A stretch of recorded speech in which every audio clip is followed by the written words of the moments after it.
পশ্চিমে না বিরূপাক্ষ কুবের উত্তরং দিশাং।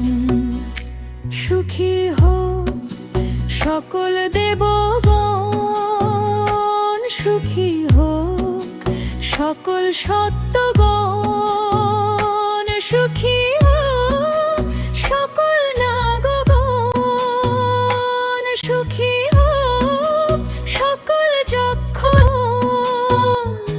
বুদ্ধের শিক্ষায় মৈত্রীর বাণীতে,